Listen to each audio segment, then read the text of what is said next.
오늘은 실패하는 일상에서 회개로 일어서라라는 그런 제목으로 함께 은혜를 나누도록 하겠습니다. 주는 그리스도시요 살아계신 하나님의 아들입니다. 이 고백을 누가 했지요? 베드로가 했어요. 근데 사실 이러한 고백은 베드로뿐만 아니라 모든 믿는 성도들이 드려야 할 신앙 고백이죠. 그런데 최초로 이 고백을 주님께 드린 사람이 사도 베드로인데 오늘 주인공은 사도 베드로가 되겠습니다. 그런데 이 위대한 최초로 예수님을 에게 신앙 고백을 했던 이 위대한 신앙 고백자 베드로는 예수님께서 겟세마네 동산에서 땀이 핏방울 같이 되도록 간절히 기도하실 때 뭐 하고 있었을까요? 잠을 자고 있었죠. 그 이유는 물론 주님께서 진단하신 대로 마음은 원인데 육신이 약했기 때문이다. 그런데 그 육신의 연약함을 우리가 동정해서는 안 되는 이유가 바로 여기 있는 겁니다. 아유, 얼마나 참 힘들고 어려우면 그럴까.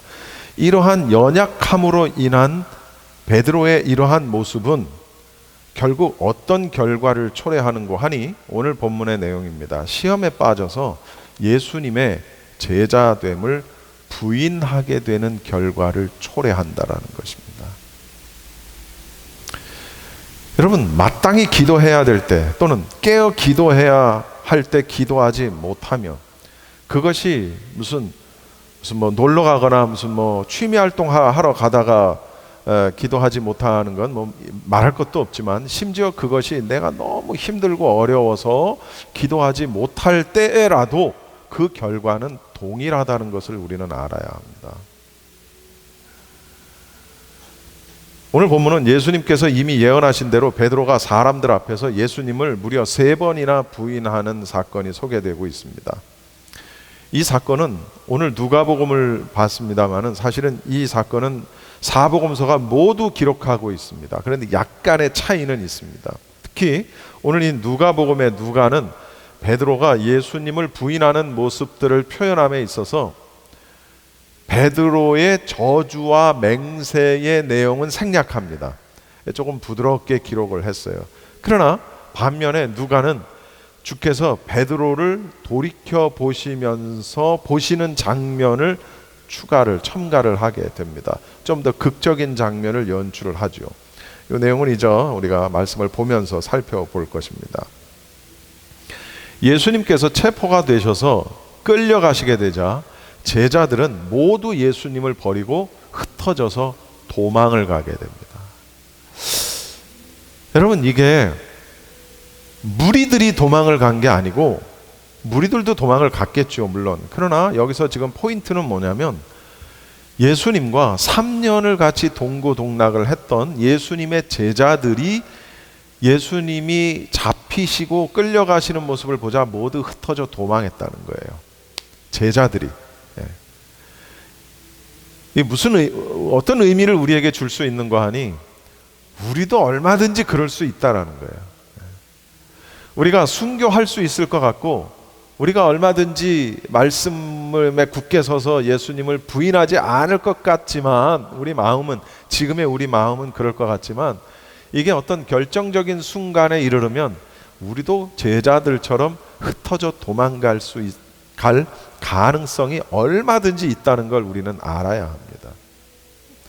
이런 점에서 볼 때 사실은 예수님 주위에서 그 상황을 이렇게 살피던 베드로의 모습은 멀리 흩어져 도망한 다른 제자들과 비교하면 그나마도 나은 거예요. 왜? 베드로는 일단 도망하지는 않았으니까. 그런 면에서. 그러나 베드로는 예수님을 결코 나는 버리지 않겠습니다 하며 자신은 주님과 함께 오게도 가겠고 주님과 함께 죽는데도 같이 가는 것에 나는 준비가 되어 있습니다 라고 장담을 했던 베드로. 그의 자신 있는 태도가 무색할 정도로 너무나 쉽게 예수님을 부인하는 부끄러운 모습을 보인다는 거예요. 베드로도 나도 주님과 함께 하겠습니다. 우리가 똑같이 그런 생각을 하듯이 그렇게 했다라는 것이죠. 본문을 좀 잠깐 살펴보면 57절에 보시면 베드로가 부인합니다. 어떤 여종이 너 그와 함께 있었지. 여자여 내가 그를 알지 못하노라. 57절에 여종의 고소에 대한 베드로의 첫 번째 부인입니다. 베드로는 한마디로 예수님을 모른다라고 딱 잡아떼는 거예요. 얼마 전까지만 해도 예수님의 수제자라고 자부하고 죽는 데까지도 따르겠다고 큰 소리 빵빵 치던 베드로가 한 여종의 고소에 혼비백산해서 주님을 부인하게 됩니다. 그런데 여기 베드로가 부인하여 이르되, 여기 부인하여가 그냥 우리말로는 그냥 부인했다, 부정했다 그런 단순한 의미지만 이 원어의 의미는 우리말의 의미보다 훨씬 더 강력한 의미를 가지고 있어요. 훨씬 적극적으로 부인하는 거예요. 그러니까 무슨 소리 하는 거야? 나는 이 사람 눈으로 본 적도 없고 이 사람을 내 마음에 둔 적도 없어, 이런 뜻이에요.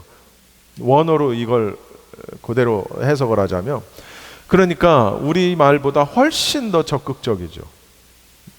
야, 나는 눈으로 본 적도 없고 이 사람을 마음에 둔 적도 없다. 이건 무슨 얘기냐면 주님과의 관계를 완전히 부정하는 거예요. 믿어지십니까? 우리는 안 그럴 것 같다고요? 글쎄요. 누구도 장담하지 못한다는 거예요. 베드로는 예수님의 수제자였어요. 수제자 중에 또 수제자였어요. 예수님이 천국의 열쇠를 베드로에게 맡깁니다. 베드로의 그 고백에 예수님 감동하셔서 천국의 열쇠를 베드로에게 맡겨요. 수제자 중에 수제자예요. 근데 여종이 너 저 사람하고 같이 있었지, 무슨 소리 하는가, 나는 저 사람을 본 적도 없고 나는 저 사람을 마음에 둔 적도 없다. 이게 첫 번째 부인이었어요. 두 번째, 조금 후에 다른 사람이 보고 이르되 너도 그 도당이라 하거늘. 똑같은 얘기입니다. 베드로가 뭐라고 했냐면 이 사람아 나는 아니다.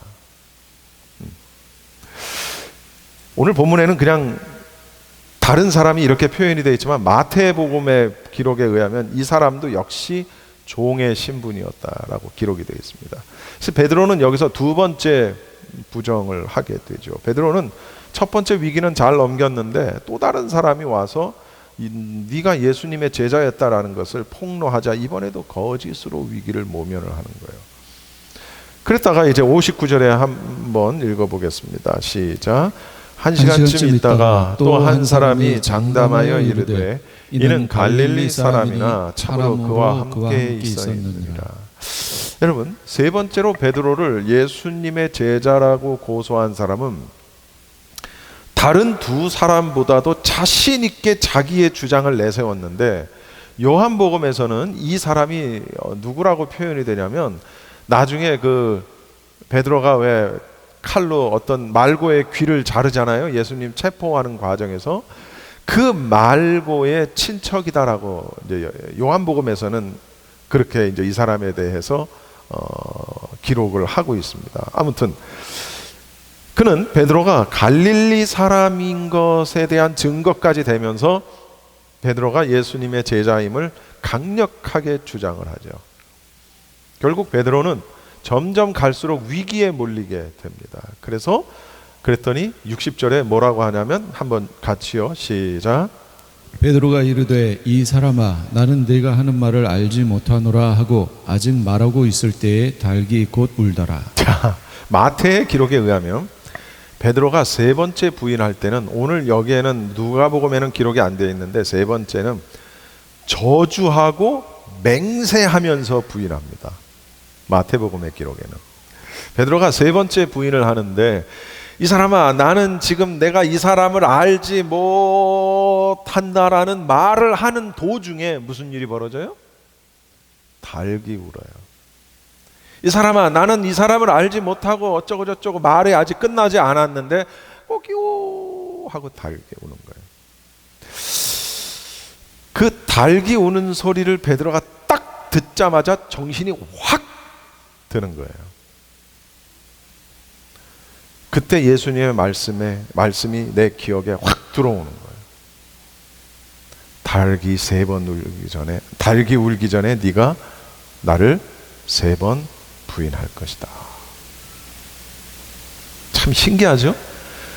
예수님이 너 달기 울기 전에 나를 3번 부인할 거야 라는 거를 이미 말씀을 해주셨는데도 부인해.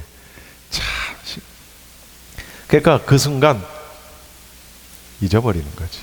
참 신기하죠? 그러니까 여러분 장담하지 마세요. 내가 순교한다. 물론 그런 신앙으로 살아야 되는데 장담하지 마세요. 내 믿음은 크다. 나는 그러지 마세요. 그렇게 살지 말라는 게 아니라 그렇게 장담하지 마시라고요. 61절에 주께서 돌이켜 베드로를 보시니 예수님은 이미 다 알고 계시는 거예요.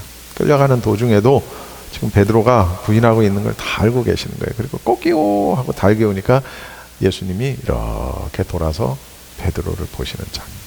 이 장면은 누가복음에만 기록이 되어 있어요. 그래서 베드로는 어떻게 했어요? 62절에 밖에 나가서 심히 통곡하니라. 여러분, 주께서 돌이켜 베드로를 보셨다. 누가복음에만 있는 이 장면을 잘 생각해 보십시다. 예수님의 눈길은 어떤 눈길이었을까요? 저 같으면 그거 봐, 내 말 맞지? 내 그럴 줄 알았어. 너 내가 뭐라 그랬니?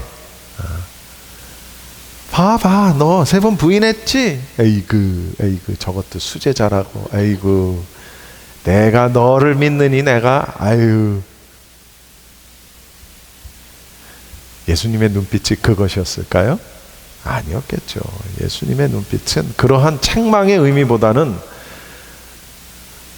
불쌍한 베드로, 긍휼의 눈빛이었을 겁니다. 베드로는 통곡할 수밖에 없는 것이죠.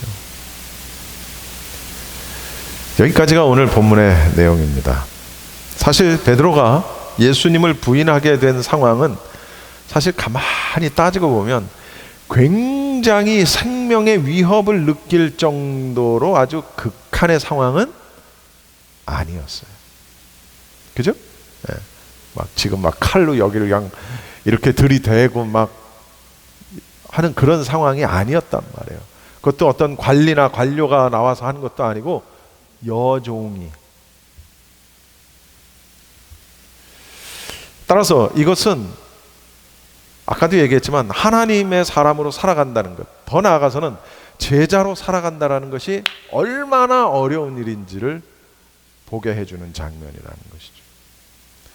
여러분, 결코 인간적인 열정이나 혹은 어떤 능력으로는 불가능하다라는 것을 보여주는 장면입니다. 성경은 무수히 많은 곳에서 배교 혹은 배도에 대해서 말하고 있습니다. 우리 아마 이 말씀은 너무나도 잘 아실 거예요. 마지막 시대에는 미혹이 있고 그 미혹 때문에 많은 크리스찬들이 배도에 이른다라고 성경은 가르치고 있죠. 만약 한 번 구원이 영원한 구원이라면 성경은 왜 배교를 이야기하고 있을까요? 어떤 사람은 이렇게 말합니다. 배교를 한 사람은, 배도를 한 사람은 처음부터 참 신자가 아니었다라고 말합니다. 그렇다면 이런 질문도 할 수 있죠. 만약 그가 참 신자가 아니었다면 배교를 한 것도 아니네, 그렇잖아요. 참 신자가 아닌데 뭘 배교를 하고 말고 할 게 뭐 있어? 참 신자가 아니라면 그냥 일반 불신자하고 하나도 다를 게 없는데 뭔 배교를 해? 그런 질문을 할 수 있죠. 다시 말하면 어차피 알곡도 곡식도 아니었는데 무슨 배교를 하냐라는 말입니다. 여러분, 누가 누구를 배신했다라는 말도 그 배신했다라는 말이 그 성립이 되려면 그 사람이 나하고 굉장히 절친이었거나 아니면 어떤 굉장히 소중한 관계였거나 아니면 하다못해 어떤 중요한 이권이 걸친 사이였다라는 것을 전제로 해야 돼요. 그래야 배신이라는 말을 할 수 있는 거지. 길 가는 나와 아무리 상관이 없는 사람이 나한테 욕했다고 그래서 내가 어우 저 배신자 이렇게 말할 수 있습니까? 그렇잖아요. 그렇죠? 제가 이원태 집사님한테 돈 꿔줬는데 이원태 집사님이 갚겠다고 해놓고 도망가면 어우 저 배신자 할 수 있지만 길 가는 사람한테 내가 그렇게 말할 수 있냐고요? 없어요. 여러분, 배교했다라는 것은 참 신자였기 때문에 배교를 할 수 있는 거고, 너무나도 소중한 관계였기 때문에 배신을 했을 때 배신자라고 말할 수 있는 거거든요. 17세기의 유명한 이 칼빈주의 청교도 목회자 가운데 존 오웬이라는 목사님이 계십니다. 그분이 쓴 책에 보면 왜 그들은 복음을 거부하는가, 우리말 제목으로는 그래요. 왜 그들은 복음을 거부하는가 라는 책에 보면 복음에 대한 배반 이야기를 하고 있습니다. 이 저자인 존 오웬 목사님은 이렇게 표현을 합니다. 이제 그리스도께서 사람의 손에 의해서 고난당하실 수 있는 곳은 그의 복음과 교회 안에서 뿐이다. 이런 말을 했어요. 책에서. 이게 무슨 의미인가 하면 여러분 잘 들어보세요. 예수님이 살아계실 때는 예수님이 직접 사람들로부터 고난을 받으셨는데 이제는 예수님이 여기 살아계신 게 아니잖아요. 그러니까 어떻게 고난을 받냐면 복음과 교회 안에서 고난을 받으신다는 거예요. 예수님이. 자, 그러면 복음과 교회 안에서 고난을 받으신다? 이게 무슨 의미일까요? 잘 들어보세요. 여러분, 우리의 겉모습이나 행하는 것은 교회의 모습과 그리스도인의 모습이 맞아요. 그러나 그 안의 실상은 그렇지 않다라는 얘기입니다. 이것은 오늘 우리가 매우 충격적인 마음으로 우리 자신을 돌아보아야 하는 말씀이에요. 무슨 얘기냐면 복음에 동의하거나 그 복음에 복종하지도 않으면서 또 말씀대로 살지도 않으면서 내 자신이 그리스도인 됨을 말하거나 혹은 영생에 대한 확신을 갖고 있는 것 말하는 거예요. 이해하셨습니까?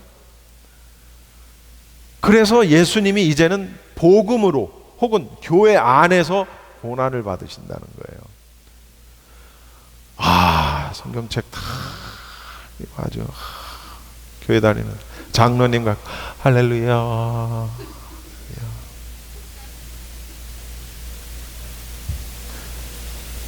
그런데 하나님 이 말씀에 복종하지도 않고 말씀대로 살지도 않으면서 나는 구원받을 수 있어 라고 영생에 대한 확신을 한다는 거예요. 어제 영 목사님이 계시록 강의를 하면서 했던 영화 얘기 하나 했는데 너무 가슴에 와닿아서, 그 영화 중에 창이라는 영화가 옛날에 아주 오래된 영화가 있었는데 그게 이제 청량리 그 여성들에 대한 이야기인데, 청량리 588이 뭐 하는 데인지 여러분 다 아시죠? 그런데 거기에 있는 포주 여자가 주중에는 그렇게 일을 하다가 주일이 되면 교회를 간다는 거예요. 얘들아, 교회 갔다 올 테니까 잘 지켜라 이러면서 교회를 간다는 거예요. 누가? 포주가. 자, 그러면 여러분 우리는 생각해야 돼요. 에휴, 그래도 교회 안 나가는 것보단 낫지 라고 생각할 것이냐, 아니면 저걸 하나님이 저 사람의 예배를 받으실까 생각해야 돼요. 에휴, 그래도 저렇게 나가다 보면 언젠가는 깨닫겠지. 그럴 수도 있어요. 그것도 뭐 전혀 틀린 말은 아니에요. 그죠? 안 나가는 것보단 낫지. 물론 어떤 의미에서는 그렇긴 해요. 그래도 어쨌든 나가서 뭐 설교를 한마디라도 듣고 성경을 한 줄이라도 읽을 테니까 또 그때 뭐 성령께서 은혜 주시면 깨달을 수 있는 거고 뭐 그럴 수 있죠. 그런데 지금 이 존 오웬 목사님이 이야기하는 복음과 교회 안에서 예수님이 고난을 받으신다라는 얘기는 바로 그거거든요. 주중에는 포주로서 일을 하다가 주일이 되면 교회 갔다 올게 하는 그거에 예수님이 고난을 받으신다는 거예요. 그런 사람들은 복음의 어떤 명령들, 가령 서로 적극적으로 사랑하라라는 것과 같은 명령들을 거부하거나, 그래서 어떻게 사냐면 그냥 남에게 해나 끼치지 않은 정도로 살자라는 식의 소극적인 자세를 취한다는 거예요. 또 이 존 오웬 목사는 말하기를, 사람들이 점점 더 육적으로 변해가고 복음의 정신, 생명, 능력 이런 것들을 잃어버리게 되면 반드시 육적이고 현시적이고 오만한 예배를 드리게 된다는 거예요. 그렇게 표현을 했어요. 여기서 말하는 오만한 예배에 대한 예시로 무엇을 얘기했는가 하니, 바로 시내산 앞에서 이스라엘 백성들이 금송아지를 만들고 금송아지를 경배했던 그 예시를 드는 거예요. 여러분, 겉으로만 신앙생활 한다고 하면서 복음과는 전혀 다른 삶을 살고 있거나, 또는 복음이 말하는 것을 따라 살지 않는 사람들은 마치 베드로처럼 주인을 부인하고야 마는 결과를 얻을 수 있다라는 것이죠. 그러니까 겉모습만 크리스찬, 그리고 나는 구원받을 수 있다, 나는 구원받았다, 한 번 구원은 영원한 구원이다 라고 내 자신을 위로하고 안위하는, 안심하는 그 태도. 말씀을 준비하면서 이런저런 생각을 참 많이 했습니다. 우리 교회는 말씀이 부족한 것이 아니라 기도가 부족하다라는 생각을 했어요. 무슨 얘기냐면, 여러분, 마지막 때 필요한 것은 등과 기름이다라는 얘기를 수없이 많이 들으셨죠. 슬기로운 5 처녀가, 신부가 준비했던 이 등과 기름, 이 등과 기름이 상징하는 것은 말씀과 성령이라는 거, 여러분 다 아시는 내용이에요. 우리 교회는 절대로 말씀이 부족한 교회가 아니에요. 저는 자신합니다. 그 어떤 교회보다 설교를 잘한다는 게 아니라, 설교를 아주 능숙하게 잘한다는 걸 말하는 것이 아니라, 그 말씀이 부족한 교회가 아니라는 거예요. 그런데 기도가 부족해. 기도가 부족하니까 성령의 역사가 우리 교회적으로나 혹은 성도들 각 개개인에게 성령의 역사하심이 부족해. 이걸 부정할 분은 아마 안 계시리라고 믿습니다. 여러분, 기도가 부족하니까 성령님의 역사하심이 우리에게 영향력을 미치지를 못해요. 그러니까 말씀대로 살 수가 없는 거야.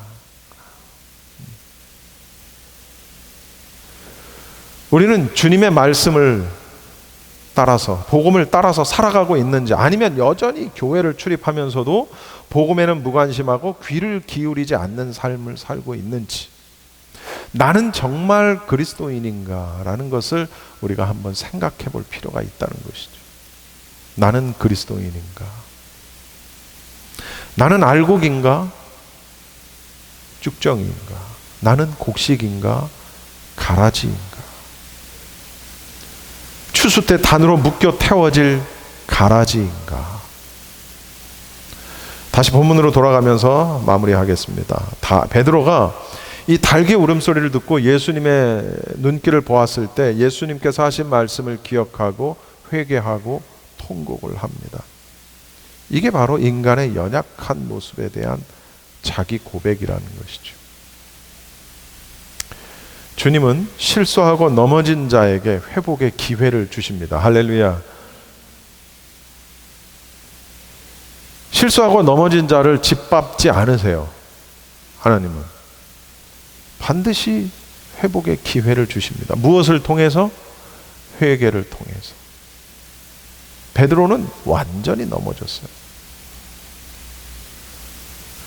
지금까지 우리가 살면서 우리조차도 한 번도 어쨌든 주님을 부인한 적이 없는데, 이렇게 믿음이 연약한 우리조차도 한 번도 주님을 부인한 적이 없는데, 물론 결정적인 순간은 없었지만, 그런데 베드로는 제자 중에 수제자였는데 주님을 부인해요. 자기가 그러한 주님을 부인했다는 사실을 깨닫게 되었을 때 베드로는 통곡합니다. 가룟 유다를 우리가 생각해야 돼요. 가룟 유다도 깨달았어요. 자기가 무슨 짓을 했는지 나중에 정신이 확 들어가지고 가룟 유다도 깨달았어요. 근데 가룟 유다의 선택은 뭐였냐면 스스로 목숨을 끊는 거였어요. 근데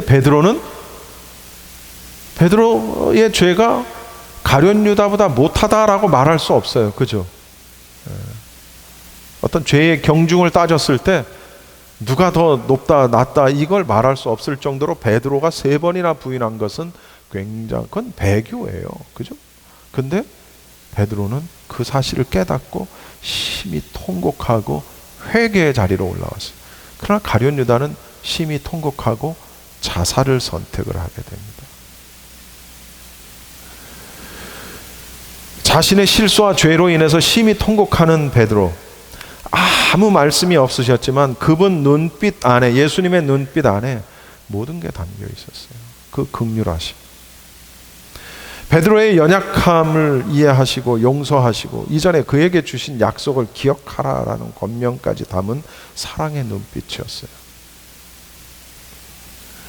베드로는 작은 위기에도 주님을 쉽게 부인했지만 예수님은 달랐다는 것이죠.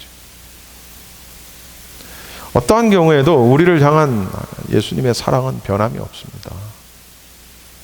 그에 비하면 우리의 사랑은 너무나도 부끄럽죠. 그래서